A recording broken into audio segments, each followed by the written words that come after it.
Chairman, vice chairman आणि संचालक मंडळ गुटगुटीत कसं आहे याचं उत्तर जोपर्यंत तुम्हाला आम्हाला मिळणार नाही।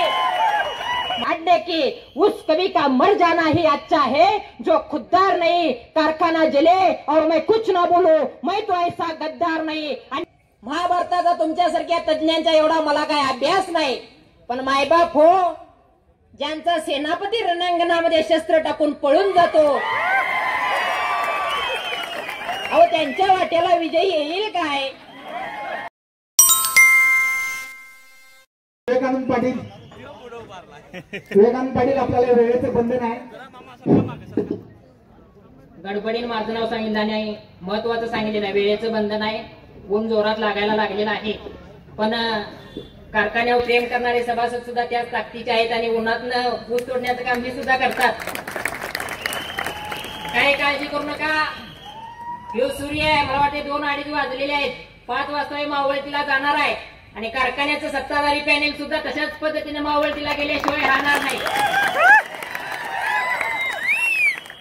बऱ्यापैकी कारखान्याची रणधुमाळी साहेब सुरू झाली आणि मी वर्तमानपत्रात वाचायचो, टीव्हीला वाचायचो, सगळेजण म्हणाले कारखाना तोट्यात आहे, निवडणूक बिनविरोध करा। सत्ताधारी पण म्हणायचे कारखाना तोट्यात आहे, बिनविरोध करा। मला कळच नाही ना सत्ता दिली कशी काय, आम्ही तोट्यात आहे कारखाना म्हणतात तरी कारखाना तोट्यातला फायद्यात आणायचा कुणीतरी यांनी आणला पाहिजे। फायद्यात आणायचा दूर, हे स्वतःच म्हणतात की कारखाना तोट्यात आहे, कारखाना तोट्यात आहे। माझ्या मायबाप हो, तुम्ही सगळी गाव कुसावरली खेड्यापाड्यातली माणसात, मला एका प्रश्नाचं उत्तर द्या।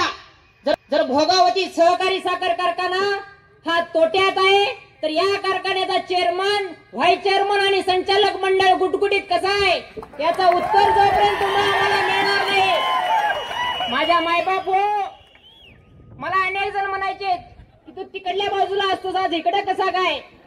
मी सांगितलं वारं फिरलंय आणि आम्हाला पण कळतंय आपला धैर्यशीलच बरा आहे। अहो 10-15 किलोमीटर इथनं दूर बिद्री कारखाना, ती बिद्री कारखाना फायद्यात, त्या कारखान्याची उसबिला चोख, तिथली साखर सगळ्यांना मिळते, आमची साखर आमची दिवाळी गोड काय झालीच नाही आणि 10-15 किलोमीटरचा अंतर पार केल्यावर आमचा भोगावती तोट्यात गेला कसा?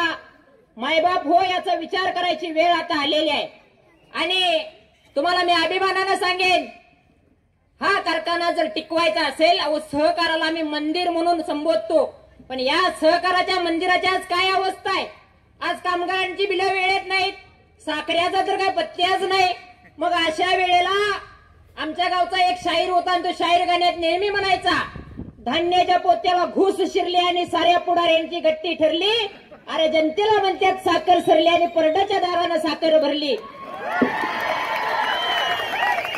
ही अवस्था जर कारखान्याचं संचालक मंडळ करणार असेल तर या संचालक मंडळाला उलटवून लावायचं सामर्थ्य मायबाप हो तुमच्यात आहे। आज आमचे सूत्रसंचालक म्हणतायत ऊन वाढायला लागले, ऊन वाढायला लागले, म्हणून येताना मी घशाला त्रास होईल म्हणून येतानाच पाणी पिऊन आलो, पण मायबाप हो आज पाणी पिलेलं आहे, या सत्ताधारी पॅनेलला येत्या निवडणुकीमध्ये पाणी पाजल्याशिवाय आपण स्वस्थ बसायचं नाही आणि हे सामर्थ्य तुम्हा आम्हालाच घेऊन या निवडणुकीमध्ये धैर्यशील पाटील साहेबांच्या नेतृत्वाखाली जे पॅनेल आहे त्या पॅनेलच्या पाठीशी खंबीरपणानं उभं राहणं आज गरजेचं आहे। आणखीन एक मी अभिमानानं सांगेन, महाभारताचा तुमच्यासारख्या तज्ञांचा एवढा मला काय अभ्यास नाही, पण मायबाप हो ज्यांचा सेनापती रणांगणामध्ये शस्त्र टाकून पळून जातो अहो त्यांच्या वाट्याला विजय येईल काय? आणि त्यामुळं अशा पळपुड्यांच्या हातामध्ये जर कारखाना गेला तर पुढल्या काळात कारखान्याची चिमणी सुद्धा आम्हाला बघायला मिळणार नाही। त्यामुळे मायबाप हो, तुम्हाला वाटल, विरोधकांना वाटल भाडेतत्वावरती पोरगा बोलाले, माझं गाव माझगाव राधानगरी तालुक्यात आहे, ठिकपुर्लीच्या पलीकडल्या बाजूला, माझा बाप शेतकरी आहे, मी आज चप्पल घालून आलोय, बघायचं असेल त्या चप्पलाला अजून सुद्धा शेण लागलेला आहे, त्या एका शेतकऱ्याचं पोरगा उभा आहे आणि आजपर्यंत सांगतो सगळ्यांचा तळतळाट परवडला पण शेतकऱ्यांच्या पोरांचा तळतळाट कदापि परवडत नाही। आणि म्हणून माझ्या मायबाप जनतेला माझी विनंती आहे, या मधोन्मत सत्ताधाऱ्यांना उलटवून लावायचं असेल आणि एक सक्षम पॅनेल आम्हाला द्यायचा असेल तर आम्हाला आता धैर्यशील पाटलांच्या शिवाय पर्याय नाही। बऱ्यापैकी मनोगत अजून सुद्धा आहेत,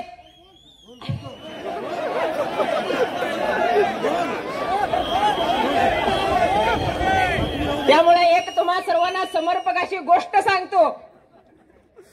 इकडे महिला मंडळी आहेत. एक जावाई एकदा सासरवाडीला जेवायला गेला. नवीन लगीन झालं. मामी म्हणली जावयाला जेवाय बोलवायचा, पण मामीला माहित नव्हतं जावाई आपला रातांदळ आहे. आणि रात्रीच्या टायमाला जावाई जेवाय बसला. शेतकऱ्याचं घर असंच तुमच्यासारखी कारखान्याला ऊस घालायची आणि त्या शेतकऱ्याची म्हैस व्यालती आणि ते शेतकऱ्याचं घर रेडकू तिथंच बांधलं. पाहुण्याच्या पंक्ती बसल्या.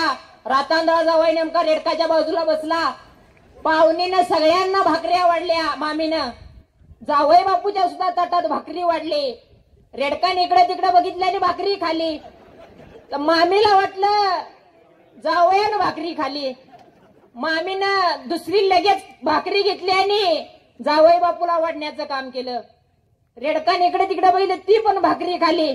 तर जावयाच्या पलीकडे साडू बसलेला. तो म्हणला, पाहुणं रिडकू भाकरी खायला लागले, हे वागणं बरं नवं. जवाच्या तवा त्याला तडाखा लावा. जावई म्हणला, आता तिसऱ्या खेपेला आलं की तडाखा लावतो. आणि शेतकरी आपण रेडकाच्या गळ्यात ते घुंगरू बांधतो तसं बांधलेलं. आणि नेमकं मामीच्या पायात पण पैंजण होतं. मामी आली भाकरी वाढाय आणि जावयाच्या पुढ्यात भाकरी टाकायच्या वेळेला खुळखुळ असं पैंजण वाजलं. जावयाला वाटलं रिडकूच आले. जावयान इकडे तिकडे बघितलं. बैबक तुझ्या मारी म्हणला भाकरी खाते. हे तडाखा लावला. मामी पांढरं तोडं करून वर पडली. मायबाप हो, तुम्ही सुज्ञ आहात. कारखान्याचं सत्ताधारी पॅनेल त्या रातांदळ या जावयासारखा आहे आणि तुम्ही सभासद त्या मामीसारखा. विचार प्रेम करून तुम्ही त्यांना सत्ता देत आलात. आमच्या वाट्याला तडाख्याशिवाय दुसरं काय आलंच नाही. आणि म्हणून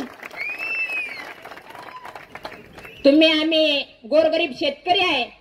ज्या पद्धतीनं आपा शेतकऱ्यांना माहिती आहे की ऊसाला उत्पादन जास्त मिळत नसलं तर खोडवं काढून टाकायचे आणि लागवड करायची असते नवीन. त्यामुळे मायबाप हो, तुम्ही सगळे शेतकरी आहात. मी शेतकऱ्याचा पोरगा आहे. मी वेगळं काय सांगणार, एवढंच सांगेन. कारखान्यातनं खोडवं काढून टाका आणि नव्या दमाची लावण करा. 100% मी शब्द देतो, चांगलं उत्पादन मिळाल्याशिवाय राहणार नाही.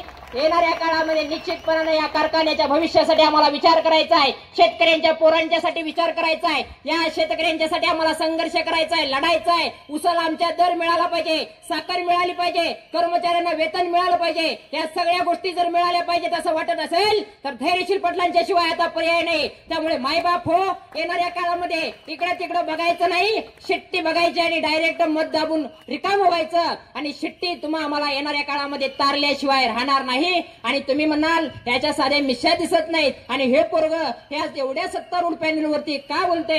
मैं वो कभी नहीं वो जो बिकते हैं दरबारों में, मैं शब्दों के दीपशिखा हूँ अंधियारी चौबारों में, मैं वाणी का राजदूत हूँ, सच पर मरने वाला हूँ, डाकू को डाकू कहने की हिम्मत रखने वाला हूँ. मेरी कलम वचन देती है अंधियारों से लड़ने की, राजमहल के राजमुकुट के आगे तनकर अड़ने की.